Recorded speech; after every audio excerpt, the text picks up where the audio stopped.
তেল কিনছেন তারা আজকে সাবধান হয়ে যান, ভিডিওটি দেখে আজকের মতো সতর্ক হয়ে যান, ভবিষ্যতে এরকম হবে না আপনাদের সাথে। দর্শক ভাঙিয়ে কিন্তু তেল দিচ্ছে, কিন্তু ভিতরে কিন্তু ট্যাঙ্কিতে কিন্তু পর্যাপ্ত পরিমাণ তেল আছে। আমরা কিন্তু আপনাদেরকে দেখাবো, সরাসরি লাইনে থাকুন।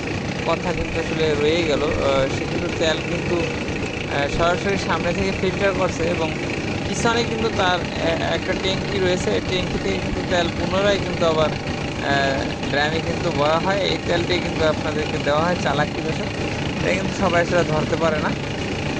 এখানে কিন্তু একটা উচ্চমানের ভেজাল হয়, যেমন মনে করেন বাইরে থেকে যেই তেলটা কিনেন ওই তেলের চাইতেও এটা কিন্তু এক ধরনের ভেজাল হয়। এই যে ট্যাঙ্কি দেখতে পাচ্ছেন দর্শক, যেখানে ড্রাম রাখা আছে দর্শক, এই যে ড্রামের ভিতরে কিন্তু আসলে আগে থেকে তৈল ভরে রাখা হয় দর্শক।